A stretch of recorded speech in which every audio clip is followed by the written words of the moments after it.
Assalamualaikum warahmatullahi wabarakatuh. Salam, Om Swastiastu, Namo Buddhaya, dan salam kebajikan. Halo teman-teman, apa kabar? Semoga kita semua dalam keadaan sehat walafiat. Ada pepatah nih teman-teman yang mengatakan tak kenal maka tak sayang atau tak akrab. Maka perkenalkan, nama saya Syakila Rizka Pranira dengan NIM 220701552016, mahasiswi Universitas Negeri Makassar, Fakultas Psikologi, jurusan Psikologi tahun 2022. Sebagai seorang mahasiswa atau mahasiswa, kita tentunya mempunyai sebuah kewajiban, yaitu mengerjakan tugas-tugas yang diberikan oleh para dosen. Maka dari itu, saya ingin mengerjakan salah satu tugas mata kuliah, yaitu Bahasa Indonesia. Adapun materi yang saya akan menjelaskan yaitu teknik penulisan karya ilmiah. Yuk sama-sama kita simak penjelasan berikut ini teman-teman. Sebelum kita membahas lebih lanjut mengenai karya ilmiah, ada nggak sih teman-teman yang tahu apa itu karya ilmiah? Nah, untuk lebih jelasnya, yuk sama-sama kita simak penjelasan mengenai karya tulis ilmiah. Jadi teman-teman, karya tulis ilmiah adalah atau literatur ilmiah adalah hasil penelitian dan pengembangan, tinjauan, ulasan, kajian, atau pemikiran oleh perseorangan atau kelompok yang disajikan dalam bentuk tertulis dan disusun secara sistematis, serta berlandaskan kaidah. Karya tulis ilmiah ini merupakan gabungan dari 3 suku kata. Yang pertama yaitu karya, artinya hasil sebuah usaha atau upaya. Yang kedua yaitu tulis, artinya segala kegiatan yang terkait dengan huruf, angka, pena, atau media tulis yang lain. Yang terakhir adalah ilmiah, yang artinya bersifat ilmu, secara ilmu pengetahuan atau memenuhi syarat kaidah ilmu pengetahuan. Dalam membuat karya tulis ilmiah, kita disarankan agar menggunakan kata yang tidak ambigu atau memiliki makna ganda, maka diperlukan penggunaan gaya bahasa yang lugas dan menggunakan variasi istilah ilmiah yang sesuai dengan aturan pedoman umum ejaan bahasa Indonesia. Menurut salah satu para ahli yaitu Proto Wijoyo mengemukakan bahwa karya ilmiah ini merupakan karangan ilmu pengetahuan yang menampilkan fakta dan dibuat dengan menggunakan metodologi penulisan yang baik dan benar. Nah, itulah tadi teman-teman pengertian dari karya ilmiah. Selanjutnya, saya akan menjelaskan mengenai struktur karya ilmiah. Nah, itulah tadi teman-teman pengertian dari karya tulis ilmiah. Selanjutnya, di sini saya akan menjelaskan mengenai struktur karya tulis ilmiah. Dalam menulis karya ilmiah, kita harus mematuhi struktur karya ilmiah yang berlaku, yaitu yang pertama ada halaman judul, kedua abstrak, ketiga pendahuluan. Pendahuluan ini teman-teman terletak di paling awal materi karya ilmiah yang memiliki 4 subbab, yaitu yang pertama latar belakang masalah, rumusan masalah, tinjauan penelitian, dan manfaat penelitian. Yang keempat yaitu kerangka teori. Ada 2 subbab nih teman-teman dalam kerangka teori, yaitu landasan teori dan hipotesis penelitian. Yang kelima yaitu metode penelitian, jenis penelitian, definisi konsep dan operasional variabel, populasi dan sampel penelitian, jenis sumber dan teori pengumpulan data, teknik analisis pengujian data, pembahasan penelitian, kesimpulan, saran, daftar pustaka, dan terakhir yaitu lampiran. Nah, itulah tadi teman-teman 15 poin struktur dalam membuat karya ilmiah. Selanjutnya, saya akan menjelaskan syarat dan langkah-langkah dalam pembuatan karya tulis ilmiah. Syarat-syarat karya ilmiah. Yang pertama teman-teman yaitu 1. Komunitatif. Karya ilmiah yang baik yaitu yang memiliki sifat komunitatif. Yang kedua yaitu bersifat denotatif. Dalam penulisan karya ilmiah, teman-teman, kita harus menggunakan kata yang bersifat denotatif. Hal ini untuk mempermudah pembaca dalam memahami isi karya ilmiah yang kita akan tulis. Yang ketiga yaitu bernalar. Karya ilmiah disusun dengan logika dan nalar sebagai salah satu syarat karya ilmiah. Hal ini akan membantu pembaca menangkap makna dari karya ilmiah yang sudah dibuat. Yang keempat yaitu landasan teori. Hasil dari penelitian atau pengamatan harus dikorelasikan dengan teori yang sudah ada. Yang kelima yaitu tulisan relevan dengan ilmu tertentu. Selain landasan teorinya yang kuat, karya ilmiah juga harus relevan dengan ilmu tertentu. Kita harus mengaitkan dengan ilmu yang dipelajari dengan sumber yang kita percaya. Selanjutnya teman-teman, penulisan karya ilmiah. Nah, pada umumnya itu karya ilmiah ini meliputi 4 tahapan. Yang pertama ada perumusan masalah. Dari permasalahan, kita bisa menawarkan suatu tema atau topik yang lebih spesifik, yang bisa dikembangkan menjadi sebuah tulisan. Yang kedua yaitu pengembangan hipotesis. Hipotesis ini perlu dikembangkan agar kita bisa memberikan jawaban sementara terhadap masalah yang kita angkat. Yang ketiga yaitu pengumpulan atau analisis data.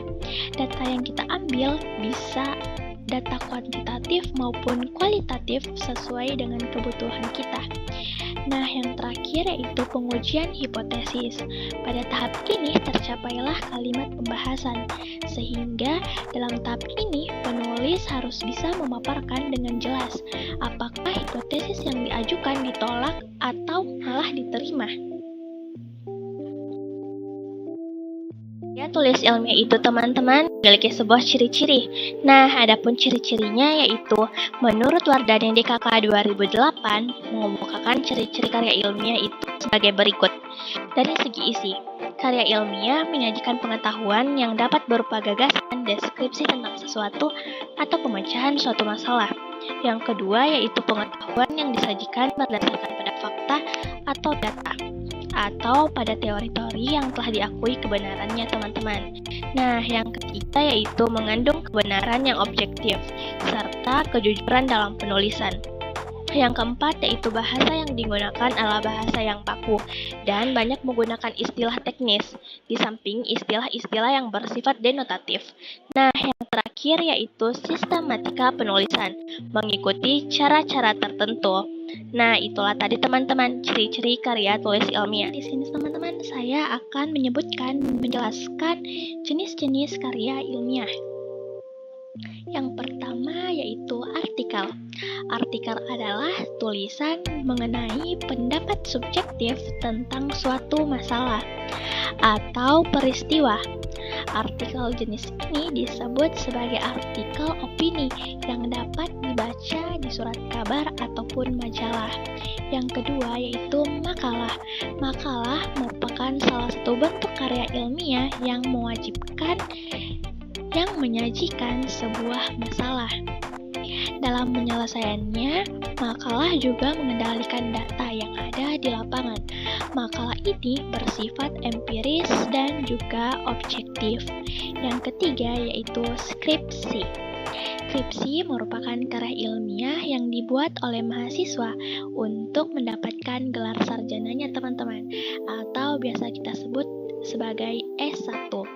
Skripsi adalah karangan ilmiah yang ditulis oleh mahasiswa sebagai bagian dari persyaratan akhir pendidikan akademisnya. Yang keempat yaitu paper. Paper adalah sebutan khusus untuk makalah di kalangan mahasiswa. Kaitannya sangat dalam dengan pembelajaran dan pendidikan sebelum menyelesaikan jenjang studi diploma, S1, S2, ataupun S3. Penulisannya pun sama dengan artikel dan makalah. Yang terakhir yaitu tesis. Tesis mengungkapkan pengetahuan baru yang didapat dari penelitian yang dilakukan individu yang bersangkutan. Yang terakhir yaitu tesis. Tesis mengungkapkan pengetahuan baru yang didapat dari penulisan yang dilakukan individu Sebenarnya banyak sekali manfaat karya tulis ilmiah teman-teman, tetapi di sini saya akan menyebutkan hanya 10 poin saja. Nah, yang pertama itu penulis dapat melatih mengembangkan kemampuan membaca serta lebih efektif. Sebab untuk menulis karya ilmiah harus mencari dulu teori-teorinya. Nah, yang kedua yaitu penulis dapat melatih mengembangkan hasil bacaan mengenai teori-teori tentang penelitian dari berbagai macam sumber teman-teman. Nah, yang ketiga yaitu mengenalkan penulis dalam kegiatan perpustakaan. Yang keempat, melatih penulis untuk meningkatkan kemampuan dalam pengorganisasian dan juga menyajikan fakta-fakta secara jelas serta secara sistematis. Yang kelima, hasil karya digunakan sebagai rujukan penelitian lanjutan bila ada seseorang yang hendak melanjutkan penelitian. Yang keenam, membentuk budaya akademik pada pendidikan secara lebih baik bagi penulis. Yang ketujuh, memperluas wawasan ilmu pengetahuan. Yang kedelapan, penulis memperoleh kepuasan dari segi intelektualnya. Yang kesembilan, kepuasan yang berhubungan dengan penyajian gagasan atau ide sehingga menghasilkan suatu pengetahuan yang baru. Dan yang terakhir yaitu dapat mengembangkan kemampuan diri seseorang dalam hal menulis dengan terus-menerus. Dalam menulis karya ilmiah terdapat beberapa teknik penulisan yang perlu kita pahami dan perlu kita terapkan. Di sini saya akan menjelaskan 17 teknik penulisan karya ilmiah. Yang pertama yaitu spasi atau jarak baris penulisan. Spasi atau jarak baris penulisan karya ilmiah adalah 2 cm atau 2 spasi. Spasi atau jarak baris penulisan untuk kutipan langsung, judul gambar, judul tabel, daftar pustaka adalah berjarak 1 spasi ke bawah. Spasi atau jarak baris penulisan untuk daftar isi, daftar tabel, daftar gambar, daftar lampiran adalah berjarak 1 spasi dengan jeda atau 1 baris untuk setiap bagiannya. Yang kedua yaitu ukuran margin atau batas tepi.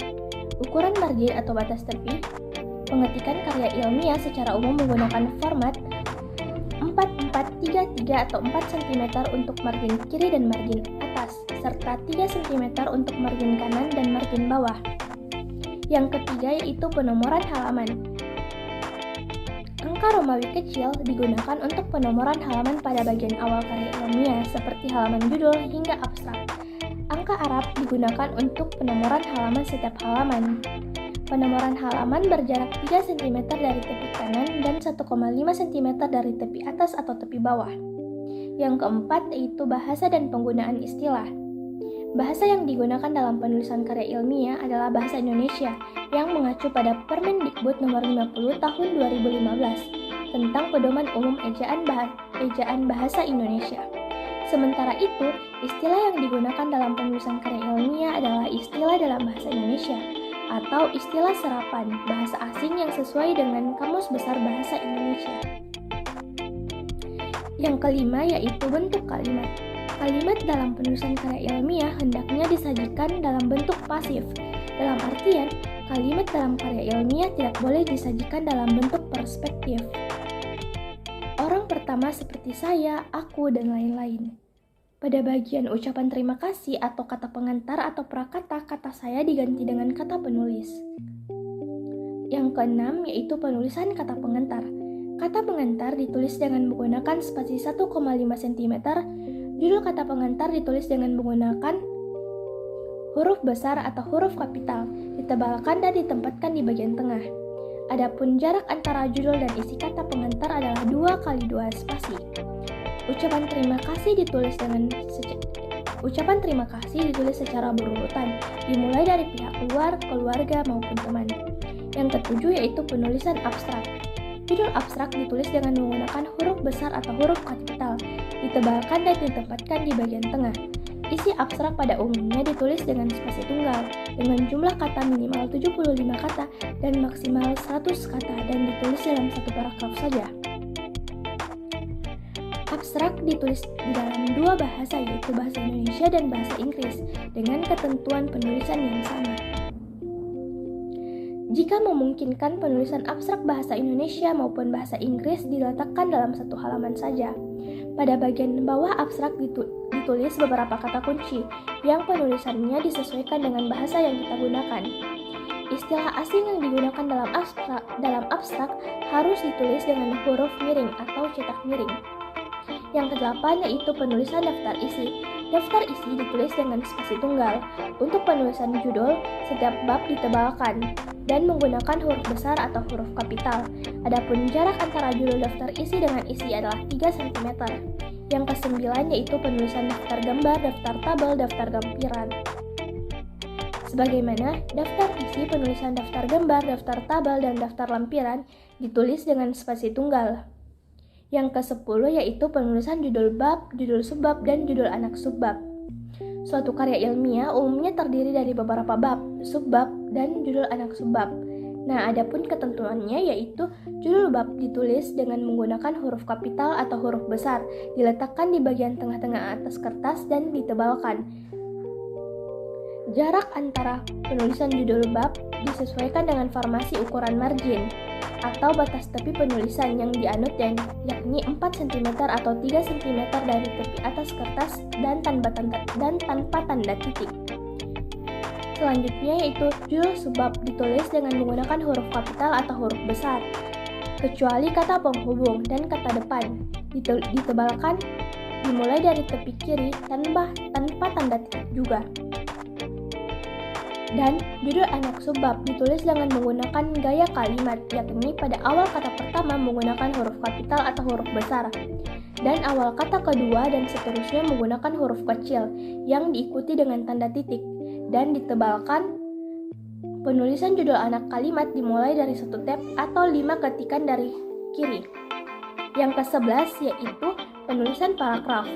Dalam penulisan karya ilmiah, paragraf baru yang letaknya di bawah judul bab, judul subbab, atau judul anak subbab ditulis rata kiri.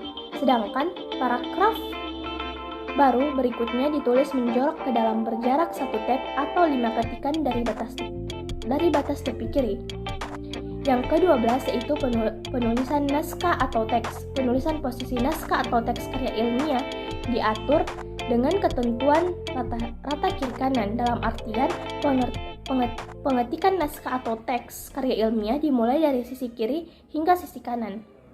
Yang ke-13 yaitu permulaan kalimat. Dalam penulisan karya ilmiah, permulaan kalimat ditulis dengan menggunakan huruf besar atau huruf kapital pada awal kata dan diakhiri dengan tanda titik. Yang ke-14 yaitu penulisan bilangan.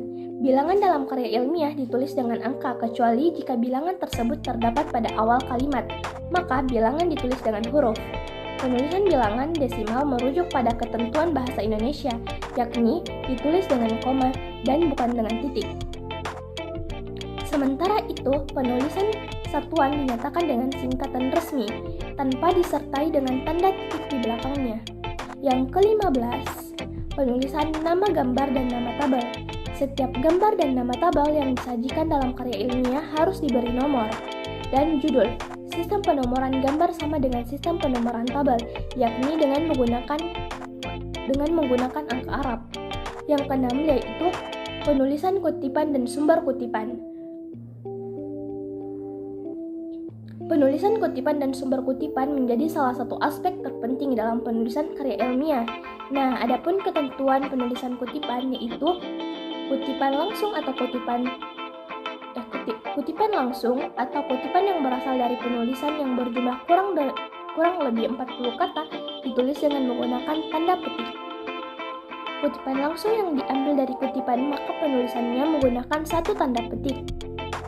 Kutipan langsung yang diambil dari bahasa asing, maka harus ditulis dengan menggunakan huruf miring. Kutipan langsung yang mengandung jumlah kata 40 kata atau lebih, maka kutipan tersebut harus ditulis dengan menggunakan tanda petik dan diketik dengan jarak 1 spasi. Apabila dalam kutipan langsung ada bagian yang dihilangkan, maka penulisan bagian yang dihilangkan tersebut diganti dengan menggunakan 3 buah titik. Apabila sumber kutipan merujuk sumber lain, maka yang ditulis adalah sumber kutipan yang digunakan oleh pengutip dengan menyebut nama yang mengemukakan pendapat tersebut. Jika sumber kutipan ditulis mendahului kutipan langsung, maka penulisannya adalah nama penulis diikuti dengan tahun penerbitan dan nomor halaman yang dikutip. Tahun dan nomor halaman ditulis dalam tanda kurung. Jika sumber kutipan ditulis setelah kutipan langsung, maka penulisan nama, tahun penerbitan, dan nomor halaman diletakkan di dalam kurung. Jika kutipan berasal dari dua orang penulis, maka kedua nama penulis tersebut harus disebutkan. Jika kutipan berasal dari dua orang, maka nama belakang atau nama keluarga. Jika kutipan berasal lebih dari dua orang, maka nama belakang atau nama keluarga dari semua penulis harus ditulis dengan lengkap. Jika kutipan berasal dari penulis yang berbeda dan sumber berbeda, maka penulisannya adalah diurutkan berdasarkan alfabet dan bukan berdasarkan tahun terbit. Jika kutipan berasal dari penulis yang sama dengan karya yang berbeda, maka cara penulisannya dengan menggunakan huruf A, B, C, dan seterusnya pada tahun terbitan. Jika kutipan berasal dari penulis yang sama dengan sumber yang berbeda, maka penulisannya adalah tahun penerbitan ditulis satu kali dan menambahkan huruf A, B, C. Jika kutipan berasal dari tulisan tanpa diketahui nama penulisannya, maka penulisannya adalah tanpa nama, tahun, dan halaman. Jika kutipan berasal dari penulis tanpa diketahui tahun penerbitan, maka penulisannya adalah nama tanpa tahun dan halaman. Jika yang dikutip adalah pokok pikiran penulis, maka penulisannya tidak menggunakan tanda petik dan cukup menyebutkan sumbernya.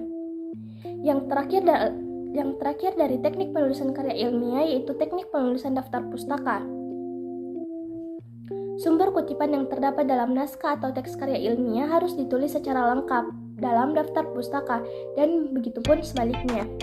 Dalam penulis yang ditulis terlebih dahulu dalam daftar pustaka adalah nama belakang atau nama keluarga. Pengecualian pada penulisan nama Cina, Jepang, atau Korea karena nama belakang atau nama keluarga berada di awal. Dalam penulisan daftar pustaka, gelar akademik atau gelar keagamaan atau gelar kebangsawan, penulisan tidak perlu ditulis. Jika nama penulis tidak diketahui, maka judul karya dari penulis yang tidak bernama tersebut dituliskan sebagai tema utama. Huruf kapital digunakan untuk menulis huruf pertama dari judul karya atau judul tambahan. Daftar pustaka ditulis secara berurutan, berdasarkan abjad, nama belakang atau nama keluarga penulis dengan jarak 1,5 cm. Nah, jadi itulah tadi teman-teman penjelasan mengenai materi teknik penulisan gitu ya dari saya. Semoga teman-teman dapat memahaminya dengan baik dan semoga juga dapat bermanfaat bagi teman-teman. Sekian dari saya.